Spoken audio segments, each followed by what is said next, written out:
C'est pour ça que la matzah, elle s'appelle un pain pauvre. Les Khamim, ils ont dit, ils n'ont pas employé le mot pauvre, c'est-à-dire ils n'ont pas utilisé le sens pauvre. Ils ont dit she'onim halav dvarim arbe, c'est-à-dire c'est un pain sur lequel on va dire beaucoup de choses. C'est-à-dire c'est un pain qui va faire parler.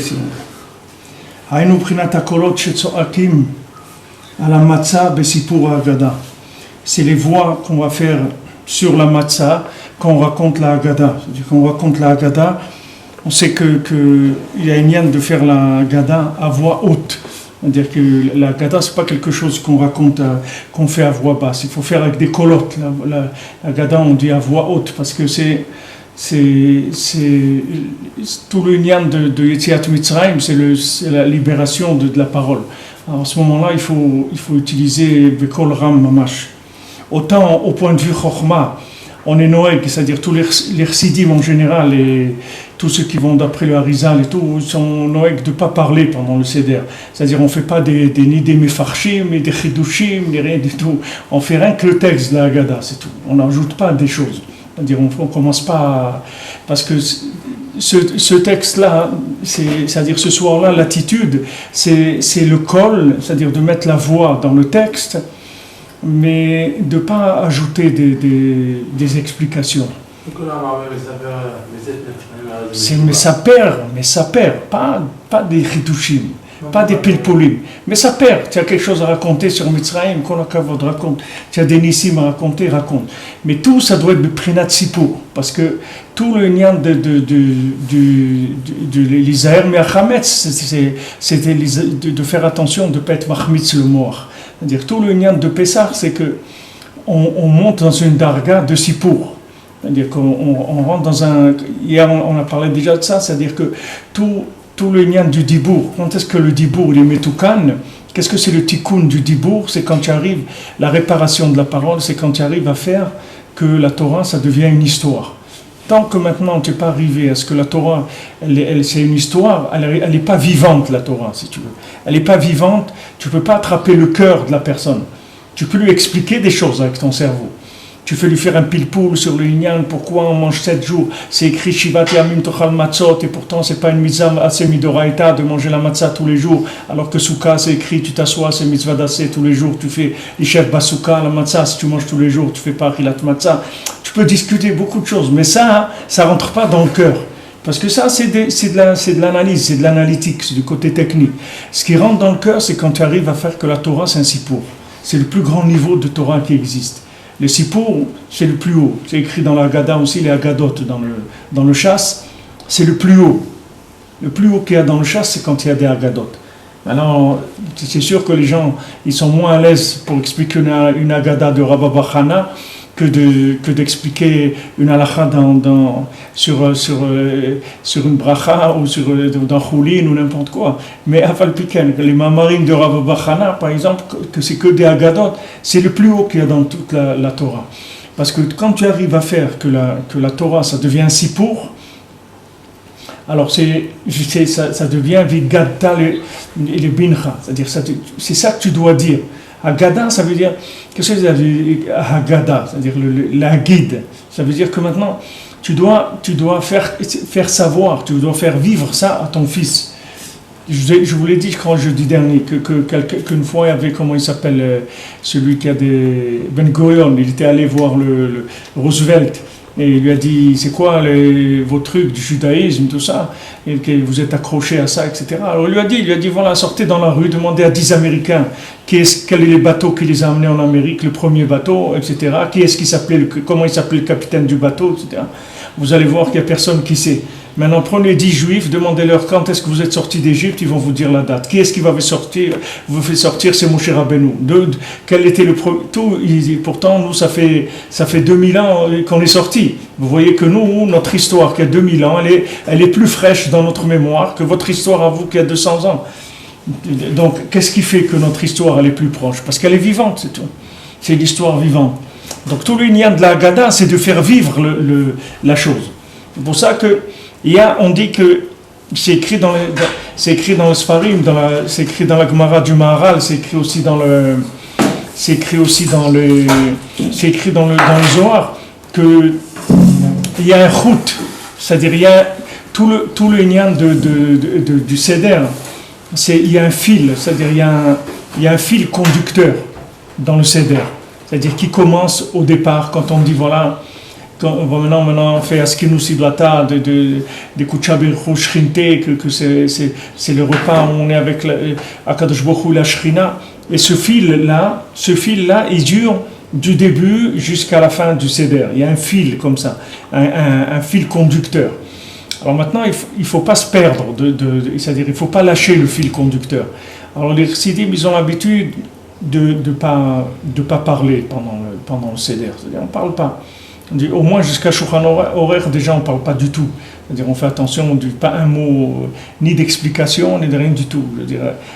Juste le texte de la Haggadah, c'est tout. Et les simanim, on dit Uchat, Karpas, etc. Mais on n'ajoute pas des choses, des explications, parce que c'est comme si vous prenez les gens dans un courant, c'est-à-dire ils rentrent dans un flux comme ça. Dans un courant, il ne faut pas casser ça avec des choses qui vont détourner. Donc, c'est écrit dans tous les Haggadot qui vont un petit peu à l'épisode du Maharal, tous ils disent la même chose. C'est-à-dire les Zahir de ne pas être mitnatek du chut qu'il y a pendant la Haggadah. Alors maintenant, c'est ce lechem oni, là. C'est-à-dire le fait qu'il est lechem oni, c'est-à-dire que c'est un lechem qu'on n'a pas essayé mahmitz, c'est ça qui fait que c'est lechem she'onim alav dvarim arbe. C'est ça qui fait que sur ce pain-là, on va dire beaucoup de choses. Justement parce que c'est un pain simplifié. C'est pas un pain qui a gonflé. C'est-à-dire qu'il n'y a pas eu du rajout des observations de l'homme.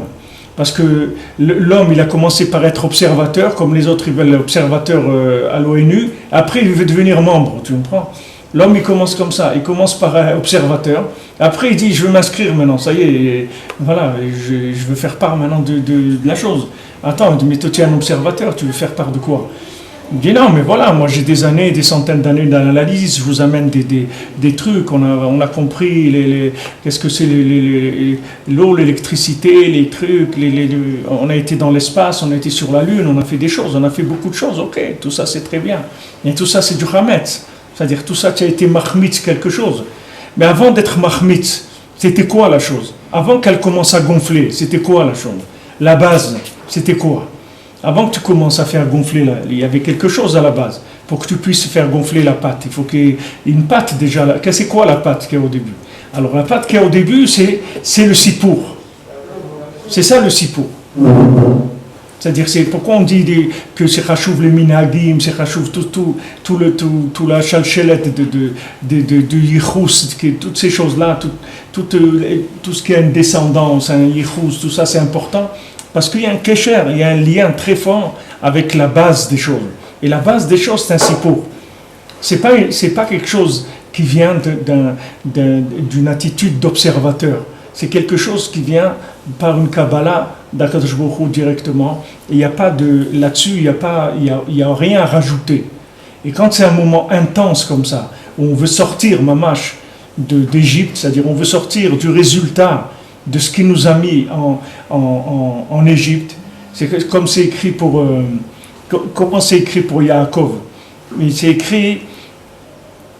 écrit pour Yaakov qu'il est descendu, on le dit dans la Haggadah, il est descendu en Égypte, Anous al-Pi Adibour, c'est écrit comme ça, il est descendu, Anous al-Pi Adibour, il est descendu, Anous ça veut dire de force, al-Pi Adibour, pourquoi il est descendu de force? Parce que c'était al-Pi Adibour, c'est-à-dire le fait que le Dibour, il était en galoute, il était obligé de descendre là-bas, parce que Yaakov Avinu ne savait pas parler, Beshlemut. S'il avait su parler Beshlemut, il aurait pu être mégalé le Ketz.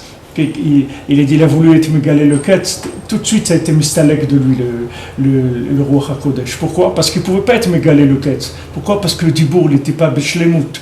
Maintenant, il a été Anous al-Pi Adibour, c'est-à-dire c'est le Dibour qui l'a obligé à descendre en Égypte, pour être Metaken le Dibour.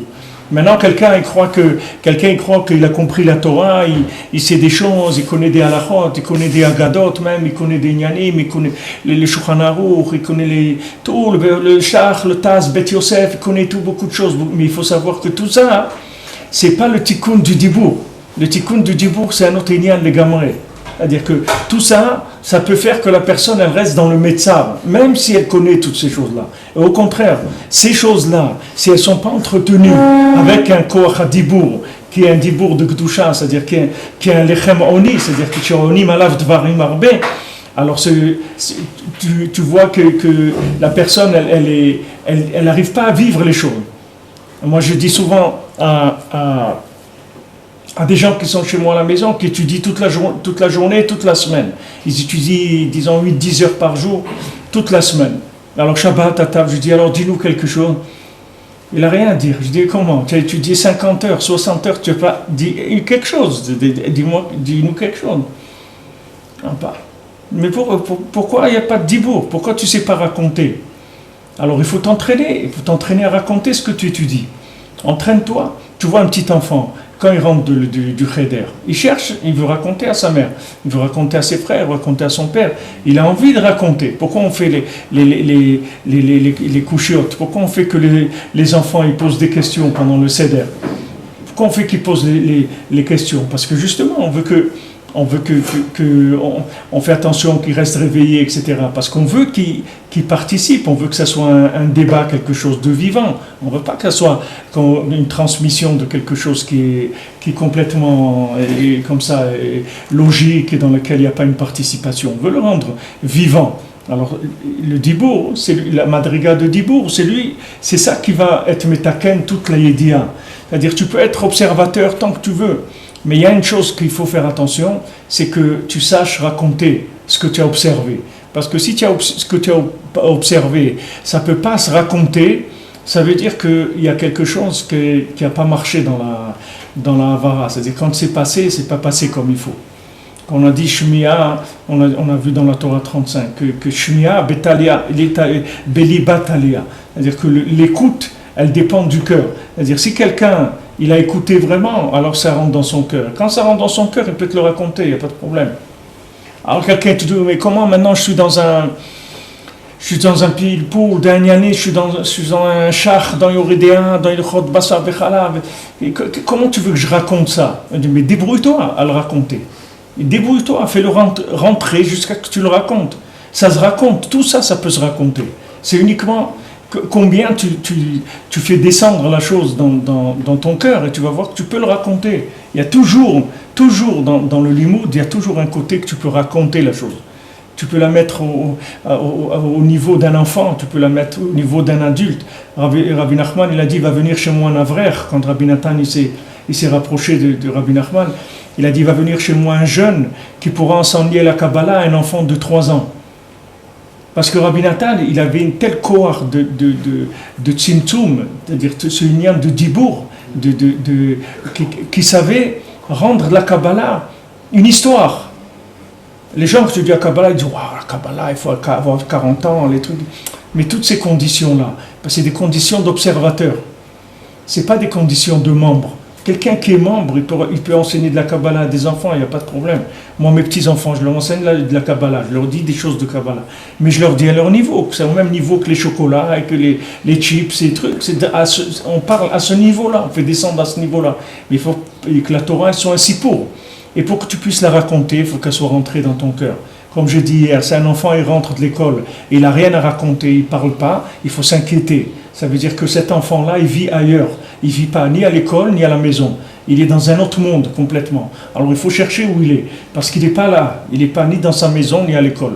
Un enfant normal, il rentre de l'école, et il embête pour qu'on l'écoute. Ils disent, ouais, il a des choses à raconter, beaucoup de choses à raconter. Et ça, c'est un siman qu'il est vivant. C'est-à-dire que tout ce qu'il apprend, ça vit. Et si quelqu'un n'a rien raconté, ça veut dire que ce qu'il apprend, c'est juste dans une armoire comme ça, quelque part, et sa vie, elle est ailleurs. Alors il faut chercher où il vit, dans quoi il vit. Parce qu'il ne vit pas dans la maison, il ne vit pas dans l'école. Parce que celui qui vit à l'école, il a des centaines de choses qu'il peut raconter.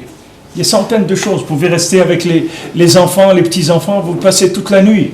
Moi, tous les soirs, jusqu'à 3 heures du matin, je suis avec les petits-enfants et les enfants. Ils ont tellement de choses à raconter de ce qui se passe dans leur cheder et dans ce qu'ils ont appris, dans ces trucs. Ils ont beaucoup de choses. Et parce qu'ils sont vivants, les enfants. Ils vivent la Torah. Ils ont besoin d'en parler. Quelqu'un qui n'a pas besoin d'en parler, ça veut dire qu'il y a un problème quelque part. Alors maintenant, cette éducation-là de la sortie d'Égypte, c'est ce lechem oni, cette matzah, elle est faite pour que lechem she'onim alav dvarim arbe, ce qui rapporte ici Rabbi Nathan, leoron she'alidei matzah yecholim litz'ok el Hashem. Voilà, avec la matzah, on peut crier vers Hashem. Comme shekatuv vanitza'ak el Hashem elokenu. On a crié vers Hashem, notre Dieu. Hainu. Parce que grâce à la matzah, on peut commencer à crier et à prier vers Hachem. Parce que sa voix, elle va être comme des tonnerres et il va être mekaven dans Tfilato, comme les Chazal disent que les ra'amim, ça enlève, ça amène du pachad dans le cœur. Et ça enlève toutes les choses qui sont, Rabbeinu rapporte ça, tous les chemins sinueux du cœur, tout le vice qu'il y a dans le cœur, toutes les choses qui ne sont pas claires dans le cœur. Le tonnerre, ça casse ces choses-là, ça rend le cœur clair, parce que ça amène yira dans le cœur. Et à ce moment-là, quand le cœur il est clair, alors la voix elle sort comme un chauffard, c'est-à-dire la voix elle devient puissante, comme le chauffard de Rosh Hashanah. Qui allait vishma adibura. Vous voyez, qui allait vishma adibura. Parce que son cœur, maintenant, il va entendre ses paroles. Maintenant, on ne parle pas que la tfila, elle va monter chez Hachem. On n'est pas encore à ce niveau-là. On est juste maintenant que notre cœur, il entende les paroles de notre prière. Comment le cœur, il va entendre les paroles de la prière ? Il faut que le cœur, il vive cette prière-là. Si maintenant, on est en train de faire une récitation, quelqu'un il vient et récite, comme nous apprenait quand on était petit, tu récites quelqu'un il a écrit un poème, et alors tu vas réciter tu vas réciter le poème. Mais pourquoi tu veux que je récite ça ? C'est pas ça n'a rien à voir avec moi. Quelqu'un il a écrit un poème pour une raison ou pour une autre. Comment je vais apprendre ça par cœur ? Je vais commencer à réciter ça. Ça m'intéresse pas. Maintenant, quand ta voix elle est metoukenet, alors ta voix elle rentre dans ton cœur. Le lien que pourquoi la voix elle rentre pas dans le cœur, c'est parce que la voix elle est pas shlema, la voix elle n'a pas toute sa force. C'est-à-dire le koach du dibour, il n'a pas sa force. Comme hier je vous ai parlé, on a fait ça, on a fait tout le jour hier sur ça. C'est que le koach du dibour, c'est la possibilité de vivre en communication et pas de vivre avec des informations. Il faut vivre avec de la communication. Il ne faut pas vivre avec de l'information stockée. Tout le problème de l'homme, c'est qu'il vit avec des stocks d'informations sur lui, sur son entourage, sur sa famille, sur ses enfants, sur son conjoint, sur la vie, sur le monde. Il stocke des informations.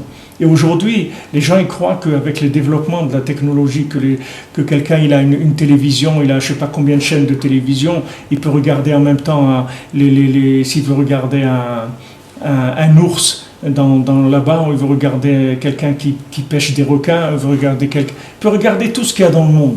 Mais ce qu'il ne sait pas, c'est que toutes ces choses-là, c'est que du stockage d'informations, ce n'est pas du vécu, c'est du stockage d'informations. Et stockage d'informations, c'est ça qui empêche de vivre.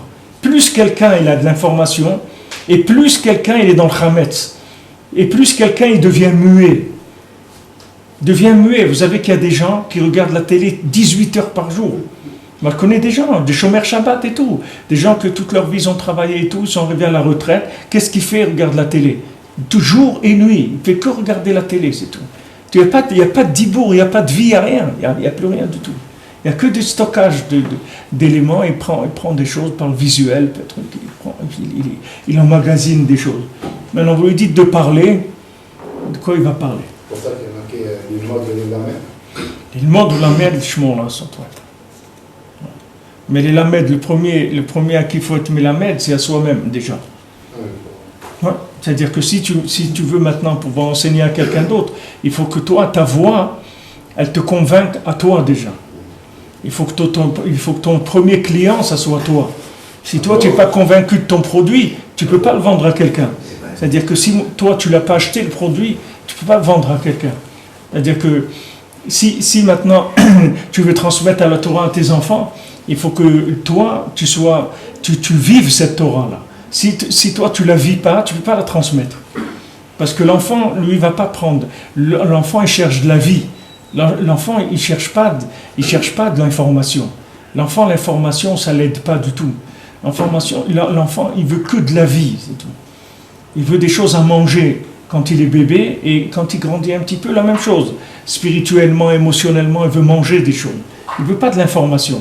Pourquoi que toute la Torah que tu transmets à un enfant, c'est avec des sipurim. Il faut lui raconter beaucoup de choses.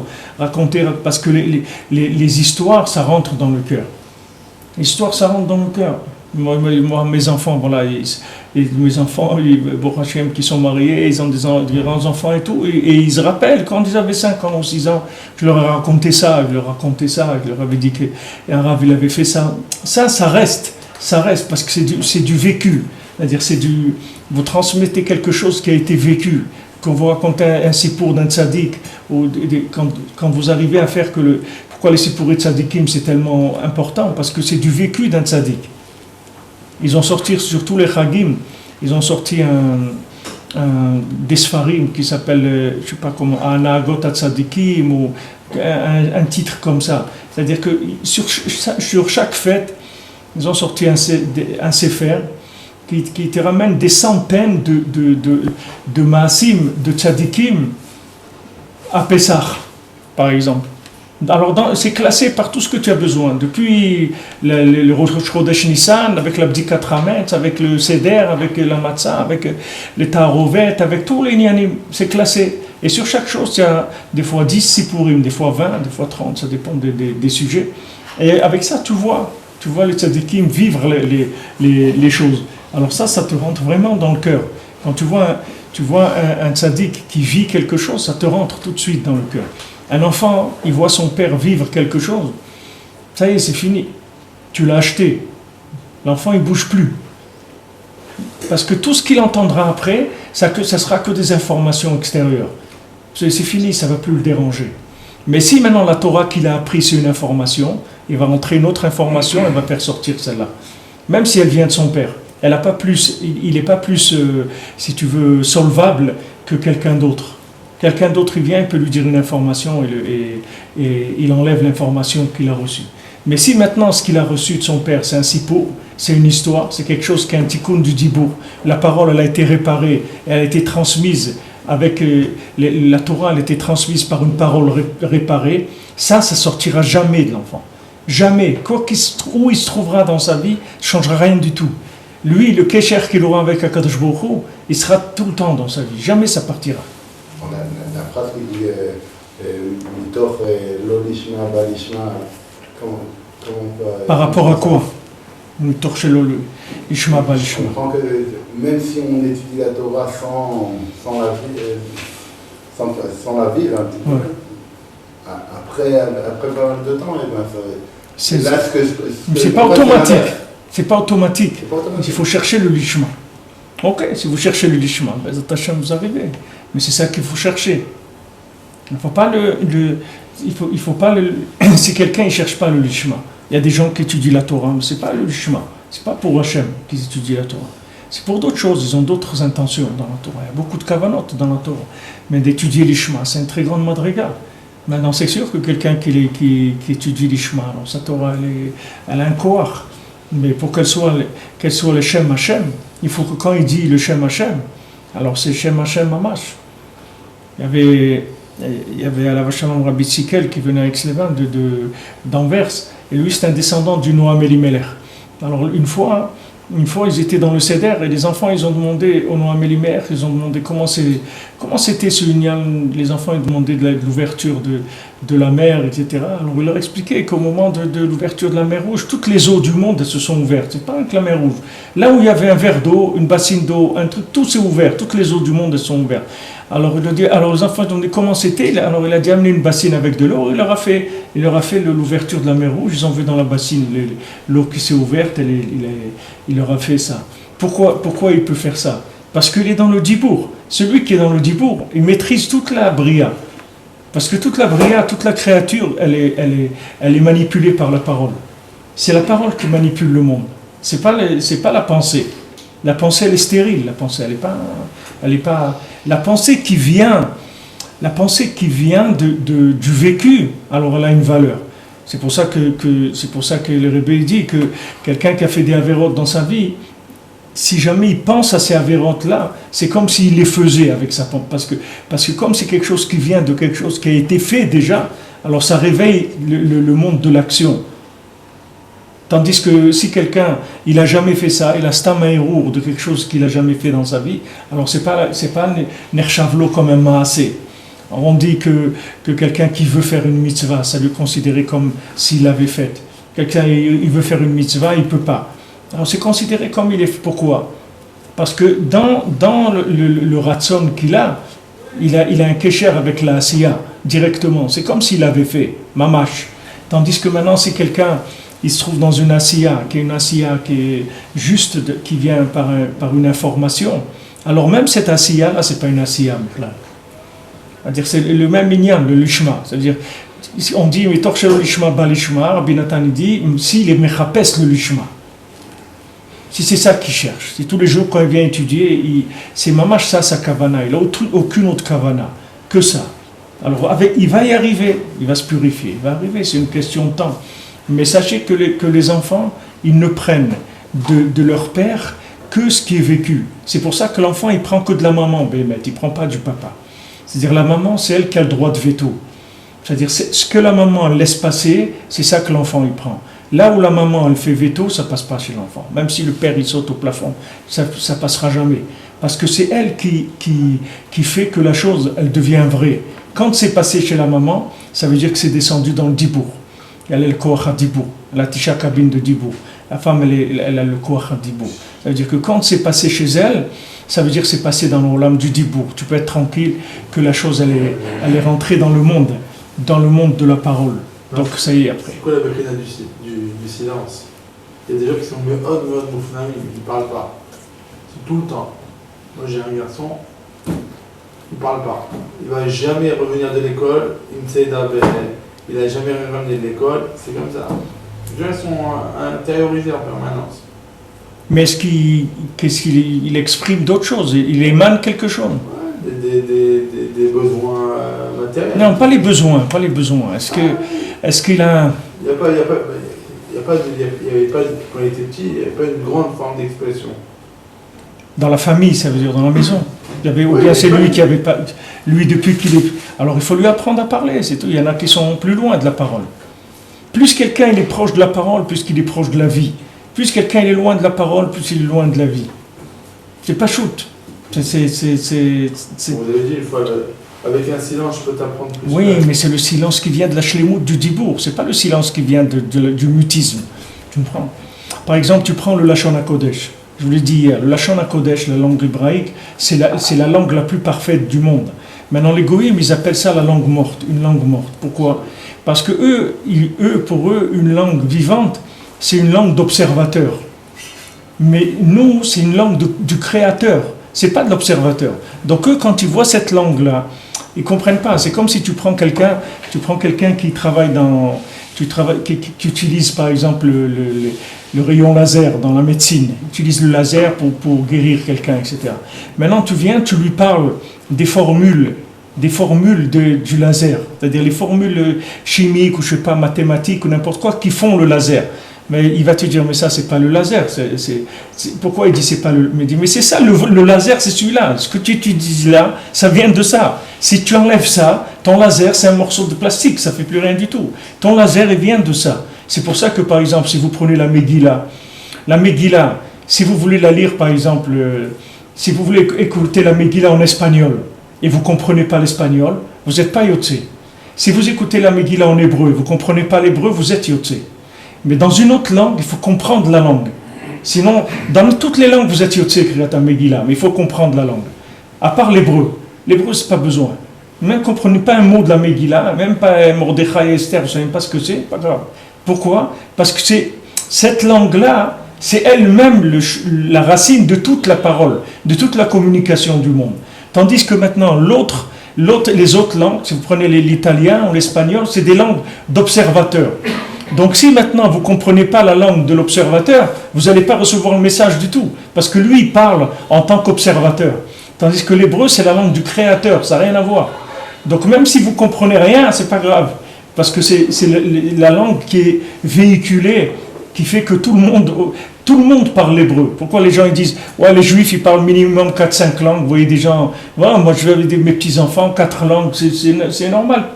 C'est pas un truc pour eux. Et le français, le yiddish, l'hébreu, les trucs, c'est rien du tout, c'est des langues. Ils parlent, c'est rien pour eux les langues. Mais je me rappelle en France, c'était très difficile pour les gens d'apprendre des langues. Très difficile. Au lycée, à l'université et tout, même les professeurs de langue, ils ne savaient pas parler la langue. Même le professeur lui-même qui enseignait l'anglais ou l'espagnol, il parlait avec un accent du métro des Parisiens. Hein? Jusqu'à aujourd'hui, c'est comme ça. Ouais. Parce qu'il y a une difficulté, c'est-à-dire que la langue française, c'est une langue qui est tellement puissante au point de vue observateur, c'est-à-dire c'est une langue qui a tellement de nuances dans l'observation, que les Maasé, elle est très loin de toucher l'hébreu. C'est pour ça que c'est l'opposé. C'est pour ça que Rachi, il a tellement utilisé le français pourquoi Rachi a mis du français dans le... Parce que c'est le tikkun de cette langue-là. C'est-à-dire que le français, c'est la chose qui est la plus opposée au Lachon HaKodesh. C'est la langue la plus opposée du Lachon HaKodesh. Parce que c'est une langue qui est très, très, très nuancée. Pour apprendre, même les Israéliens et tout, qui veulent apprendre le français, ils se découragent. Tu vois, un Israélien qui veut apprendre le français, il se décourage. Parce qu'il voit que c'est trop compliqué comme langue. C'est-à-dire il y a des langues qui sont simples. Tu prends le russe, c'est simple. Tu prends l'anglais, c'est simple. Mais le français, tu ne termines pas. C'est-à-dire que c'est une langue que tu ne termines pas avec les nuances. C'est pour ça qu'il y a des problèmes aussi, des fois, de communication, des problèmes de shalom bayit et tout. Entre, par exemple, un Français ou une Française qui se marie avec un Israélien ou autre, ils n'ont pas les mêmes... ils n'ont pas du tout ils n'arrivent pas, parce que les mots, ils n'ont pas du tout la même intensité. Il y a beaucoup de nuances dans le français. Dans l'hébreu, c'est beaucoup plus simplifié. C'est une langue beaucoup plus simple. Alors, le shoresh de toutes les langues, c'est dans la Lachon HaKodesh. Le Lachon HaKodesh, c'est le langage de Baruch She'amar, Ve'aya Olam. Hein?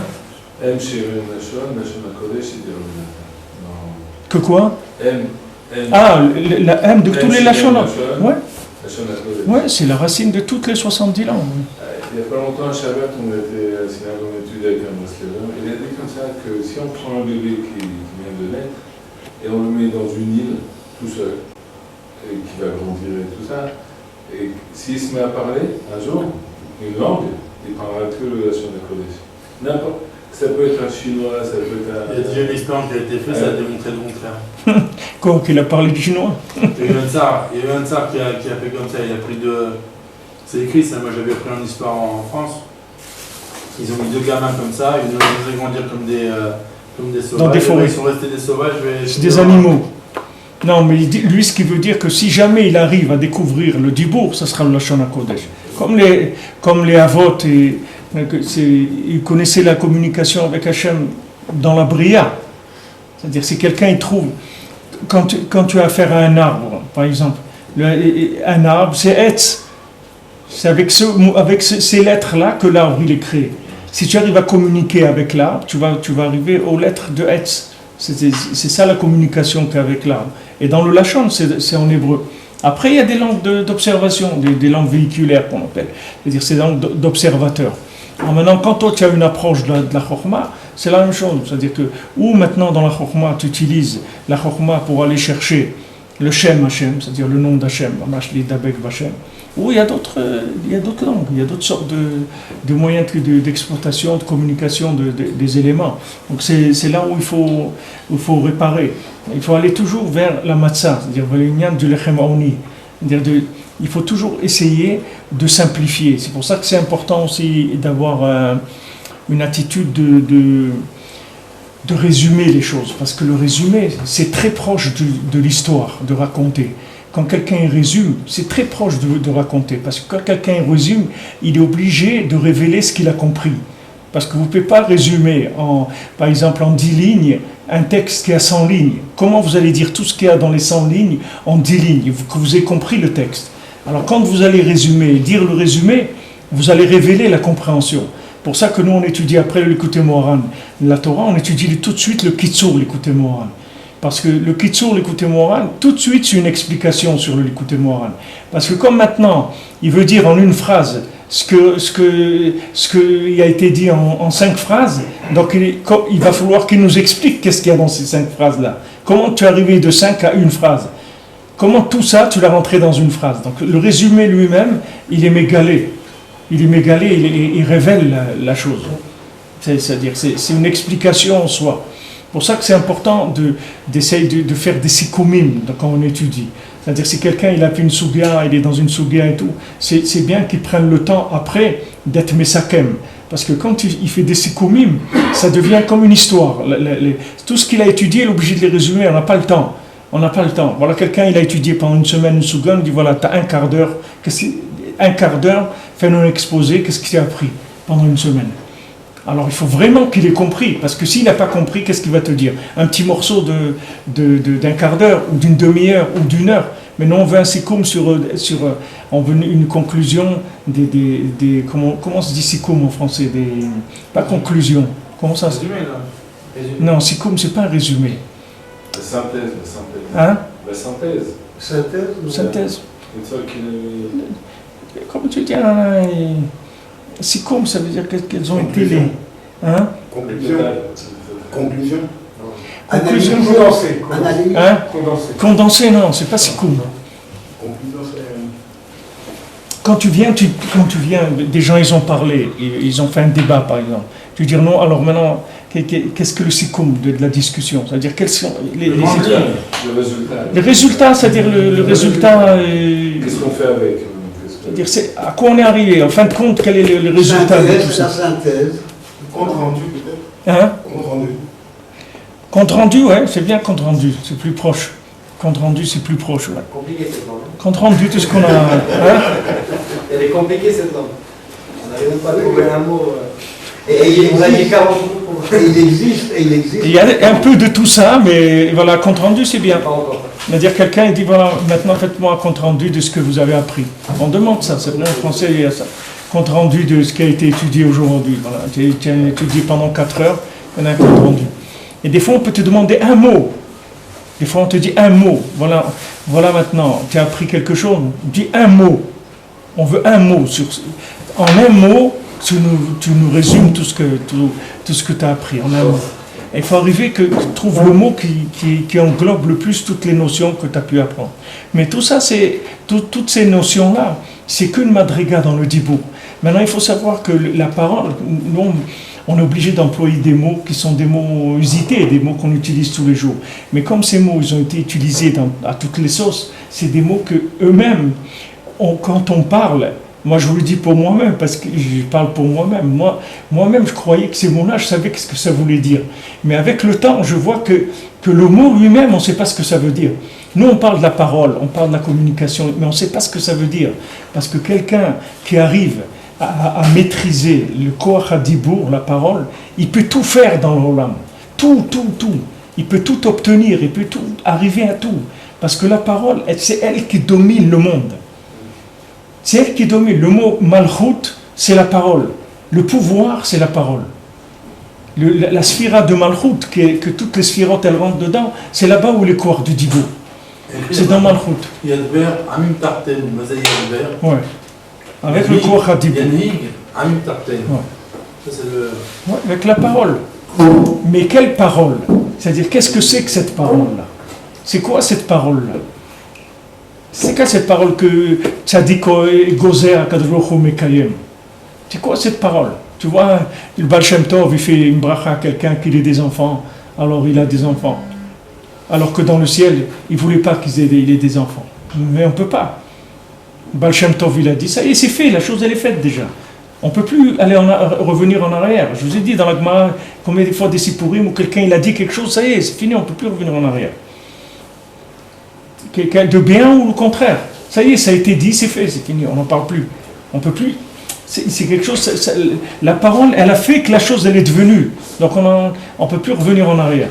Ça, c'est ce dibour-là, c'est pas des mots. Les mots, ça c'est le vêtement. Mais il y a un koach dibour. Quand tu as dit tout à l'heure le lien du silence, ça c'est Rabbeinu, il a dit ça. Rabbeinu a dit, moi avec un silence, je peux répondre toutes les questions du monde. Avec un silence. Mais c'est un silence qui est l'essence de la parole.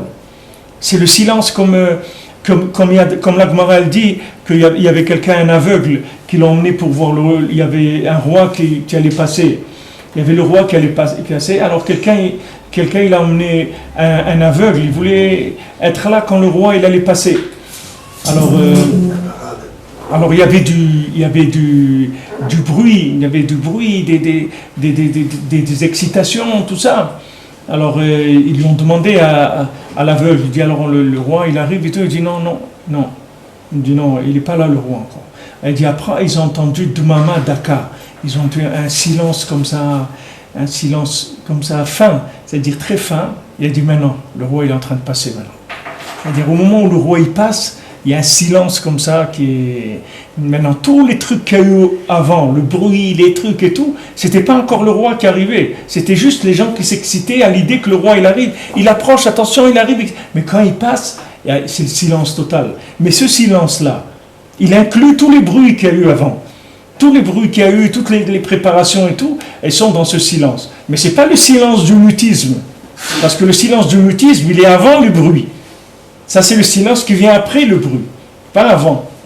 C'est-à-dire que quand le Rebbe dit, moi je dis avec un silence, je peux répondre toutes les questions, c'est-à-dire, comme on dit, c'est un silence qui veut en dire beaucoup, qui veut dire beaucoup.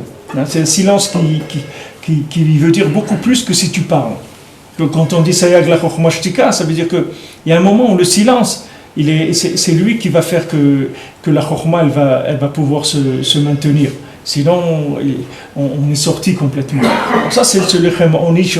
On est malade, Dvarim Arbe. Il dit que qui a lev yishma diburav, qui a des ezochen et simcha kanal. Et ça, c'est ça qui donne la joie. La joie, Pachout, la joie de vivre, c'est la joie de communiquer, c'est la joie de la parole. Il n'y a rien de pire que quelqu'un. Et qui est-ce qui m'a raconté ça? Je ne sais pas qui est-ce qui m'a raconté ça ces jours-ci. Je ne sais pas si c'était en France ou je ne sais pas où j'ai entendu ça.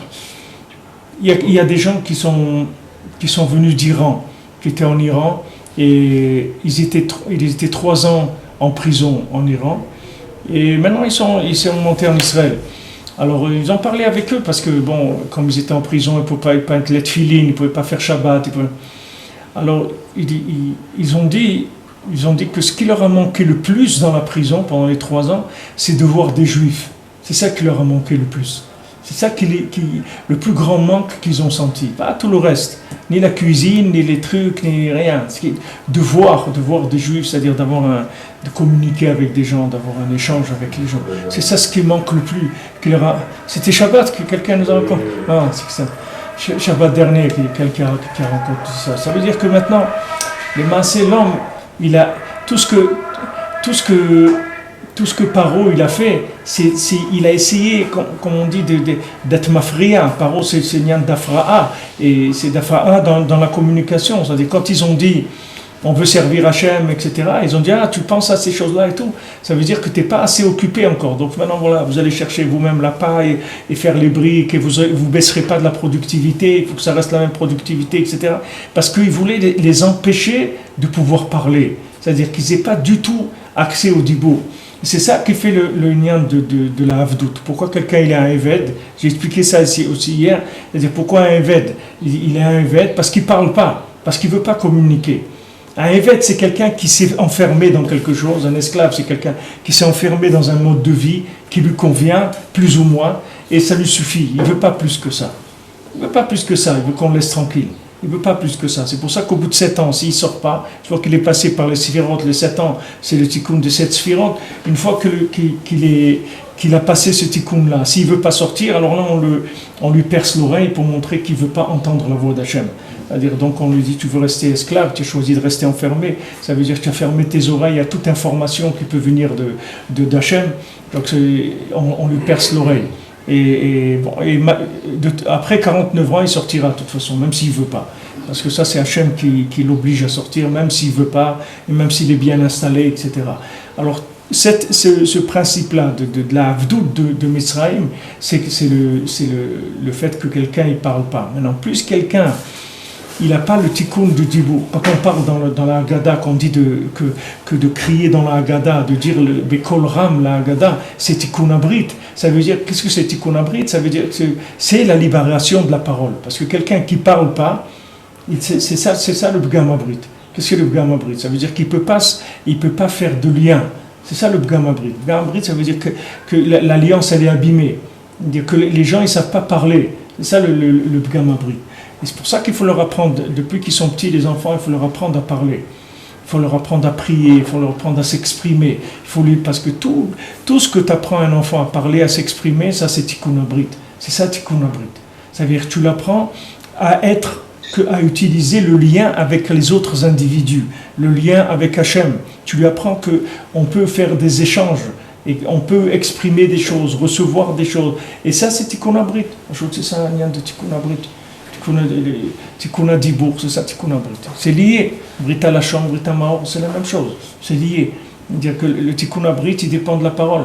Quelqu'un, comme il dit le Chafetz Chaim, il dit le docteur quand il vient, il prend un truc là, un petit bout de bois, il regarde la langue. Et avec la langue, il sait qu'est-ce qu'il a. Alors le Chafetz Chaim dit la même chose. Écoute quelqu'un, sa langue, tu vas voir de quoi il est malade tout de suite. Parce que dans la langue, il va sortir tout ce qu'il y a dedans. Tout ce qu'il y a dans l'individu, il va sortir par la langue. C'est son dibour. Hein? Ouais. Mamash, c'est ça. Gardez la langue, c'est ça le dibour, Kora dibour. Donc maintenant, quand il y a communication, il y a simcha. C'est là où il y a la simcha. Pourquoi? Parce que la simcha, c'est de voir le panim d'Hachem. Pour voir le panim d'Hachem, pour voir le visage d'Hachem. Si tu veux voir le visage d'Hachem, il faut que tu parles avec lui. C'est comme ça que tu vas le voir. Si tu ne parles pas avec lui, si tu t'apprends pas à communiquer avec lui dans ta vie, dans ta vie de tous les jours, tu ne vas jamais le voir. Avec ton cerveau, tu ne peux jamais voir Hachem. Avec ton cerveau, jamais tu pourras voir Hachem. C'est une lumière qui est impossible à attraper avec le cerveau. Hachem, tu peux le voir que si tu commences à communiquer avec lui, et tu vas le voir dans l'ashgacha pratit. Tu ne vas pas le voir avec ton cerveau. Tu vas voir dans l'ashgacha pratit, tu vois comment il est là, et il veut te faire plaisir, et il te donne ça, et te donne ça, et tu ne savais pas, il te manquait des matzot, et voilà, quelqu'un t'a amené les matzot, et tu avais ça, truc, et tu croyais que ça c'était comme ça, et tu vois toute cette présence d'Hachem dans ta vie, c'est ça la communication. Et tu dois arriver à un moment où il n'y a que ça dans ta vie, il n'y a rien d'autre. C'est-à-dire que tu ne vois que Hachem toute la journée dans ta vie, tu vois que la main d'Hachem. Nous, bon, Hachem, on voit un petit peu. Même hier, j'ai vu dans des informations une femme là, française qui est dans la politique, je ne sais pas quoi. Maintenant, elle s'est mise un peu dans la religion, elle fait de la théologie. Elle est venue en Israël, ça fait quelques mois qu'elle est en Israël. Elle dit, en Israël, Dieu, il est partout. Elle a dit ça. Dieu en Israël, Dieu, il est partout. C'est-à-dire que, voilà, quelqu'un qui n'est pas juif, qui n'est pas... Mais les gens, ils sentent qu'il y a une présence très, très forte. Mais cette présence-là, ça y est, ça c'est tikkun abrit. C'est pour ça qu'Eretz Israël, c'est tikkun abrit. Quelqu'un qui vit en Eretz Israël, c'est tikkun abrit. En quoi? C'est on l'apprend à communiquer avec Dieu, parce que Dieu, il s'impose. C'est-à-dire, il pousse un peu. C'est pas comme en Chutz La'aretz. En dehors d'Eretz Israël, Hachem, il est plus discret. C'est-à-dire qu'il est plus en arrière. Il faut que tu le cherches il faut vraiment que tu le cherches pour qu'il s'exprime, c'est-à-dire que tu le vois. Ici, tu n'as pas besoin de le chercher, c'est lui qui va te chercher. C'est-à-dire, c'est lui qui cherche à s'exprimer en Eretz Israël. C'est pour ça que c'est un autre niveau. Parce qu'il y a un niveau d'ashgacha pratit très très fort. Ce niveau d'ashgacha pratit, c'est tikkun abrit, c'est tikkun dibour. Ouais, les Israéliens, ils parlent beaucoup. Ils ont l'habitude de parler. C'est vrai, ils communiquent beaucoup, l'Israélien. C'est un homme, il parle beaucoup. Même si stable comme ça, il vous voit dans la rue, truc, et il vous dit, peut-être tu cherches ça, non, tu vois parler au téléphone, il dit peut-être la batterie de ton téléphone va se vider, là-bas, n'importe quoi. C'est-à-dire, il vous parle d'un truc que vous ne comprenez même pas pourquoi il vous parle. Il dit, mais il s'exprime beaucoup, les gens, les enfants aussi, bon, ils s'expriment énormément en Israël.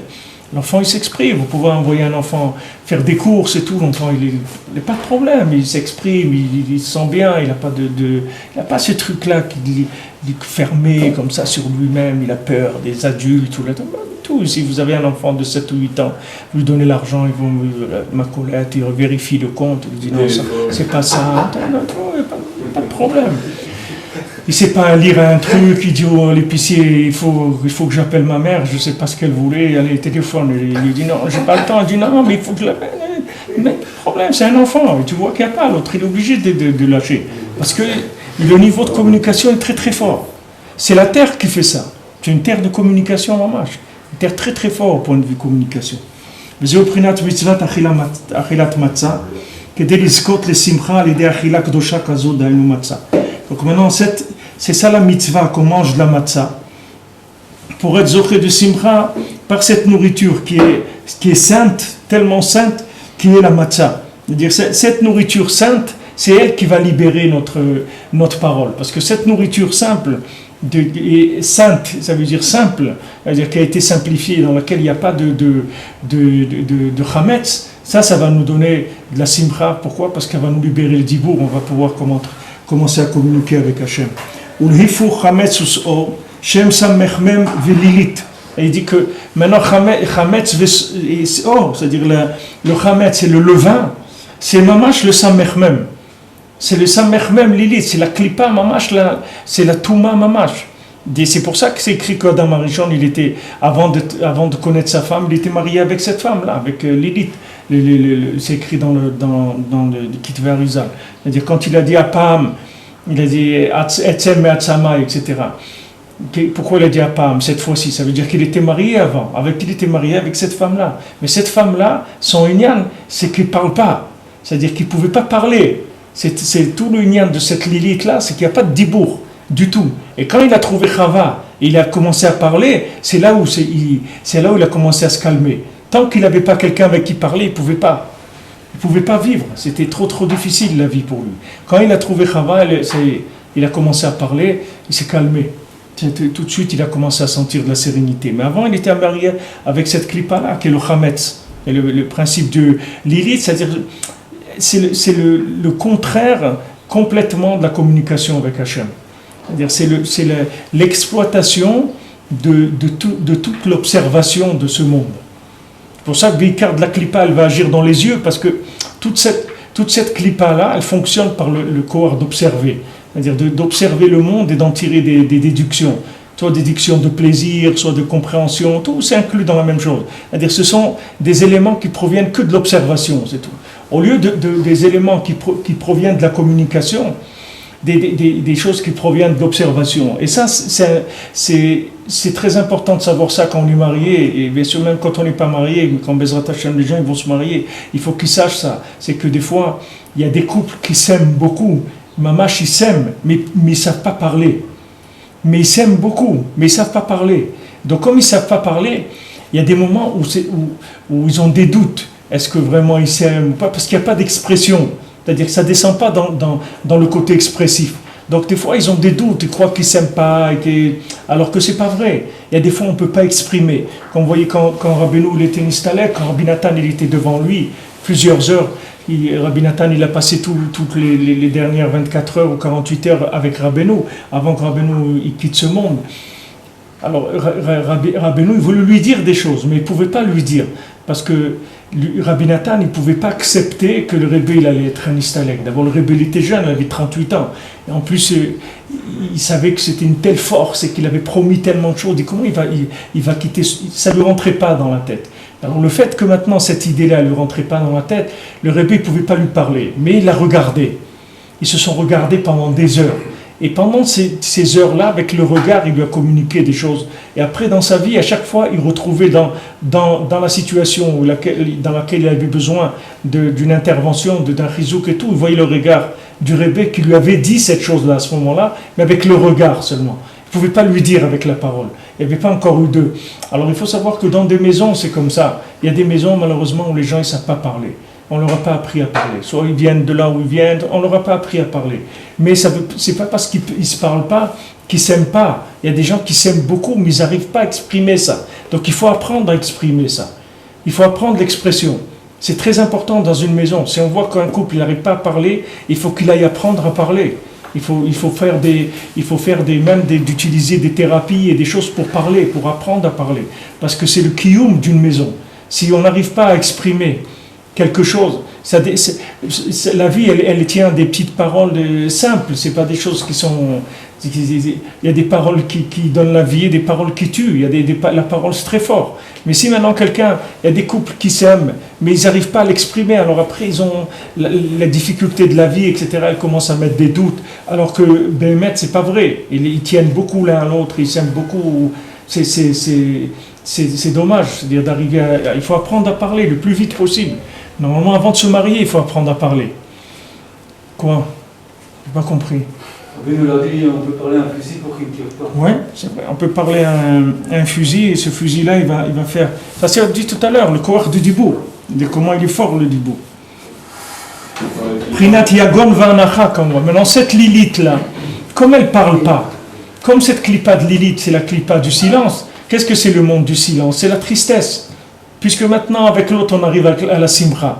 Donc, avec celle-là, c'est quoi? C'est l'opposé, c'est la tristesse. Puisque maintenant, tout le corps de Dibour, le résultat du corps de Dibour, c'est que tu vois le panim d'Hachem et tu es besimcha. Donc le contraire de ça, c'est que tu ne parles pas, tu ne vois pas le panim d'Hachem, tu es be'atzvut. Donc cette clipa de Lilith, c'est la clipa de Bil'am, c'est-à-dire des gens qui sont seuls, des solitaires, des gens qui sont solitaires, ils sont tristes. Ils peuvent communier avec personne. On voit dans Chacham Vetam, dans le Chacham et le Tam, le Chacham, il était tellement Chacham qu'il pouvait parler avec personne. Parce que quand il voulait parler avec quelqu'un, il ne pouvait pas parler, parce que sa Chokhma, elle était tellement rapide que ce qu'il allait lui dire l'autre, c'était rien pour lui. Avant que l'autre il ouvre la bouche, il savait déjà ce qu'il allait dire. Mais ce qu'il ne savait pas, c'est que même si tu sais ce que l'autre il va dire, il faut le laisser le dire. Parce que quand tu vas l'entendre, cette connaissance, même si tu la connais, va se renouveler chez toi. Il y avait Rav Cheshin à la Vachalon. Rav Cheshin ici, ça fait 20 ans, 25 ans qu'il est niftar.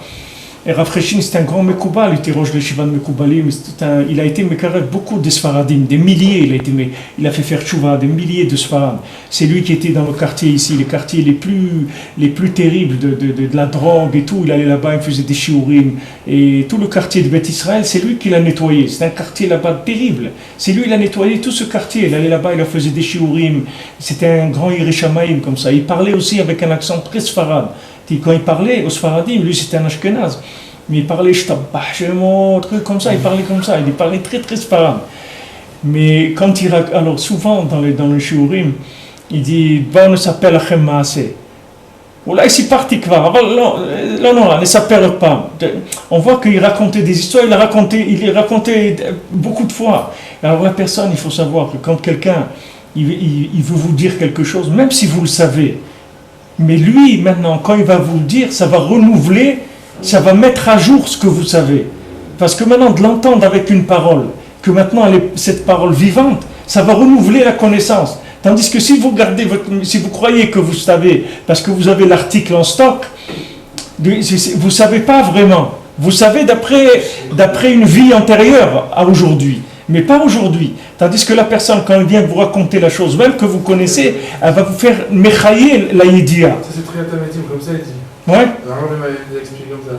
C'est toutes les connaissances qui vivent en même temps. C'est mechayer la yédia, c'est-à-dire faire vivre la connaissance. Parce que la connaissance, elle a tendance à tirer vers la mort, c'est ce qu'il a dit à Kazvoucha d'Amarichon. Le jour où tu vas manger de ça, tu vas mourir parce que tu vas t'apprendre à vivre sans parler. Moi, je voulais pas que tu saches quelque chose autrement que par la parole. Toi, maintenant, tu as mangé de ça, tu vas commencer à penser et vivre avec ta pensée. Mais vivre avec la pensée, c'est la mort, c'est-à-dire c'est une connaissance morte. Il faut une connaissance vivante, qui soit actuelle. Donc, il ne faut pas, quand quelqu'un veut nous dire un chidouche de Torah ou quelque chose, même si on le sait, si on a entendu 100 fois ça, c'est pas grave. Il faut laisser s'exprimer. Parce que le dibour, c'est ça qui est mechaïr. On le voit chez Akadosh Baruch Hu lui-même, on le dit dans la Haggadah, je vous l'ai dit hier, c'est écrit dans le Mefarshim de la Haggadah. Ils disent que Hachem, il sait très bien tous les nissim qu'il y a eu en Mitzrayim, etc. Pourquoi on a besoin de raconter la Haggadah, de le dire à voix haute, etc. Parce que quand dans le ciel, tous les tzadikim, ils entendent toutes ces louanges d'Hachem avec les miracles qu'il a fait. Alors ça fait monter l'honneur d'Hachem dans le ciel. Parce que, voilà, on raconte toutes les bienfaits qu'il a fait Hachem, etc. Tandis que si tu laisses que Hachem, il sait ce qu'il sait. Hachem, il sait tout. Alors, qu'est-ce qu'on a fait avec ça? Il sait, ok, il sait. Alors, nous, on a besoin de la vie. Alors maintenant, quand tu mechabed Akadosh Baruch Hu, tu racontes les miracles qu'il t'a fait. Ça fait monter l'honneur d'Hachem dans le ciel. Et ça redescend dans le monde par un progrès de chassadim, de bonté dans l'humanité.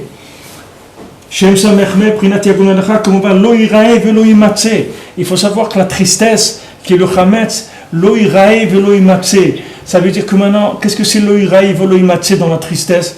Lo irae, ça veut dire que même si tu es triste à l'intérieur, mais tu es à l'intérieur, tu es dans une tristesse terrible. Il faut jamais que ça se voit. Il faut avoir toujours un visage souriant. Il ne faut pas qu'on voit sur ton visage la tristesse. Ça n'existe pas. Même si à l'intérieur c'est la mort, tu es en train de passer des trucs terribles, il ne faut pas que ça se voit. Lo irae et lo imatse. Mais des fois, la personne, c'est difficile. C'est plus dur. Bien sûr, c'est plus dur. Mais Rabbeinu dit par exemple dans Shabbat, c'est assour. Shabbat, c'est assour de faire un visage triste. C'est interdit. Shabbat, il faut que tu sois tout le temps souriant. Il ne faut pas être triste. Le Shabbat, c'est assour. Même si quelqu'un n'est pas joyeux, il n'a pas eu le srout d'être joyeux, mais au moins le côté expressif, il ne faut pas qu'il exprime ça. Alors, c'est déjà un niveau. Quelqu'un qui ne fait pas la tête, c'est déjà un niveau. Quelqu'un il fait semblant d'être joyeux, tout le monde danse et tout, lui il danse, il a envie de mourir, mais il danse avec tout le monde et tout. Pas grave, mais au moins il ne montre pas qu'à l'intérieur il a. Ça c'est un niveau. Et un deuxième niveau, c'est de réparer l'intérieur. Mais déjà au moins ne le montre pas déjà.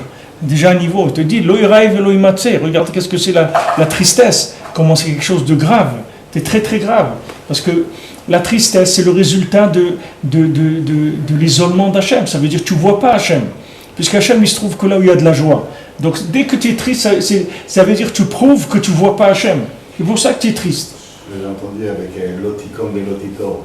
Oui. Comment Dieu il peut nous demander quelque chose qui est impossible à faire ça? L'oticom et l'otitor. C'est exactement la même chose que l'avait dit. Si tu sais que c'est Dieu qui fait tout, donc tu peux arriver à cette manière. Ouais. C'est-à-dire, si tu sais que c'est lui qui a fait que ce qui t'est arrivé, c'est pas l'autre qui l'a fait, c'est Hachem qui l'a fait. Mais avoir la simcha dans son cœur, vous voyez de quoi elle dépend la simcha? La simcha, elle dépend de la communication. C'est de ça qu'elle dépend, la simcha.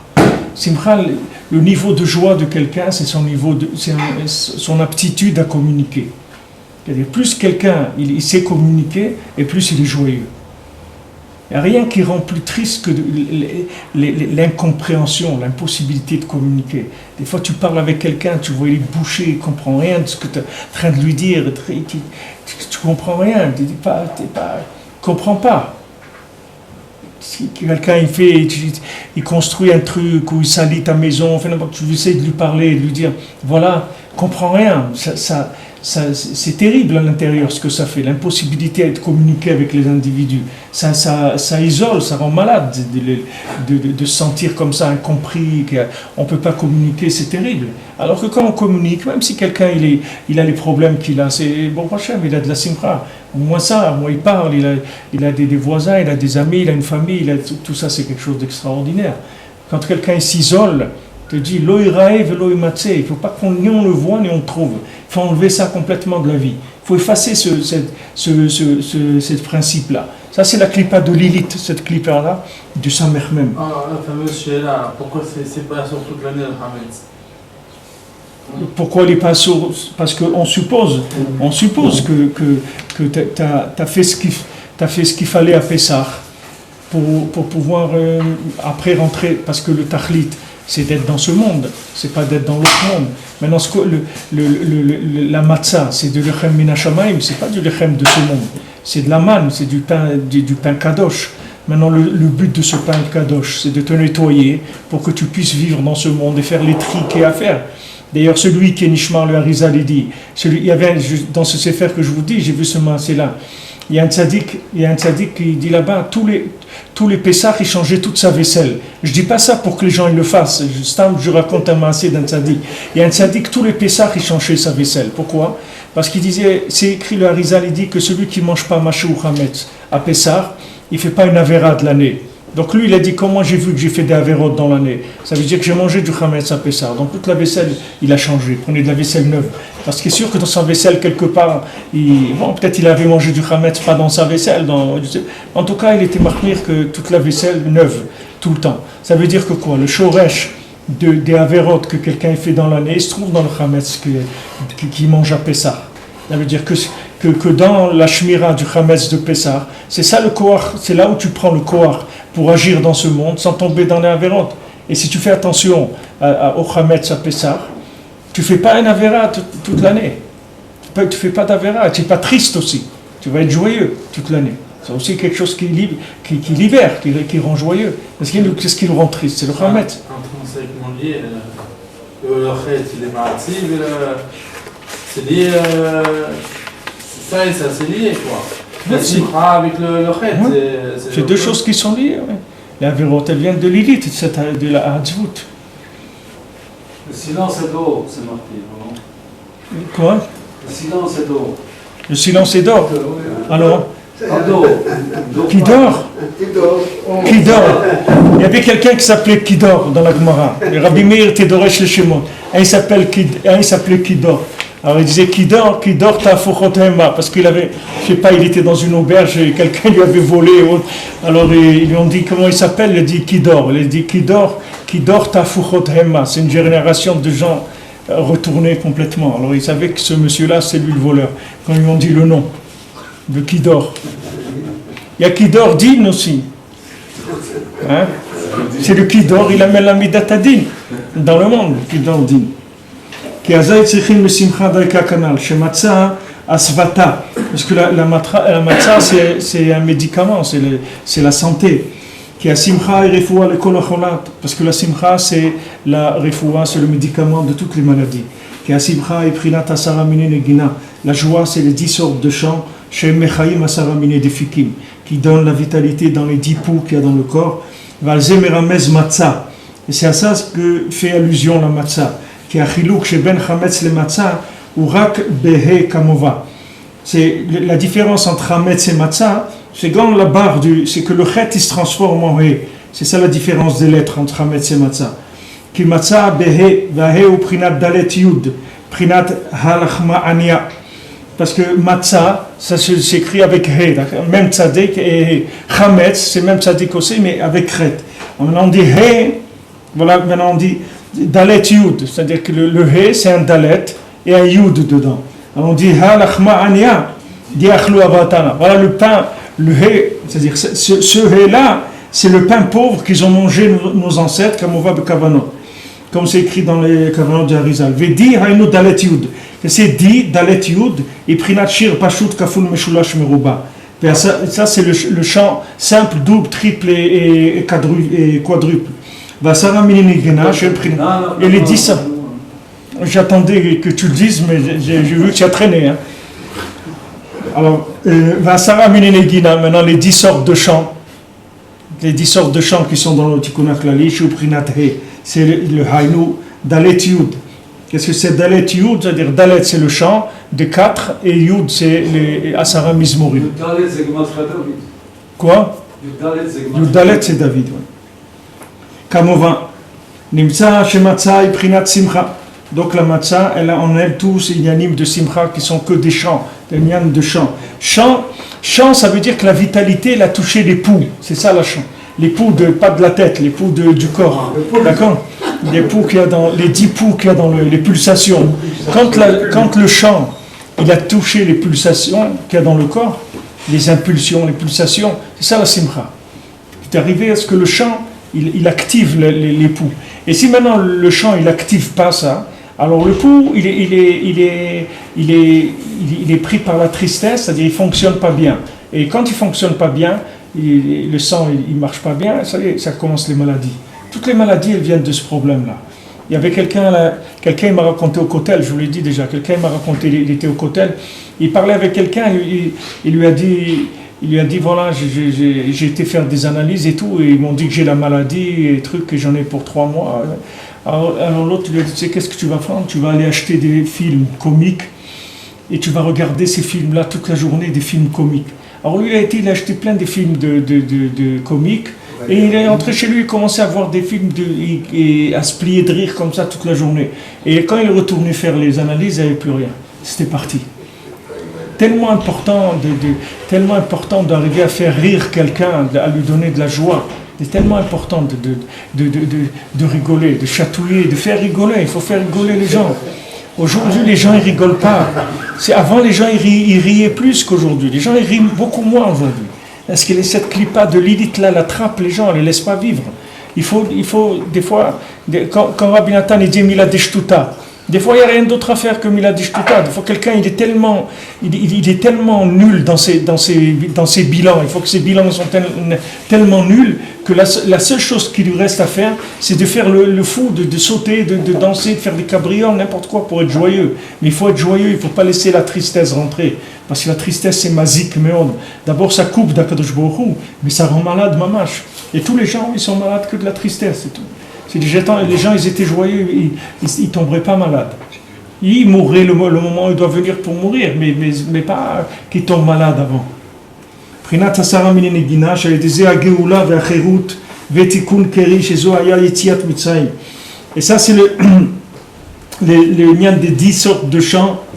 Que grâce à ça, c'est la Géoula, grâce à ça, c'est la délivrance, c'est la liberté, et c'est le tikkun du Keri, c'est le tikkun du Nyan du Zera qui part à cause de cette clipa de Lilith. Et Zéaya sort de Yetziat Mitzrayim, mais ça c'était le sort de la Yetziat Mitzrayim.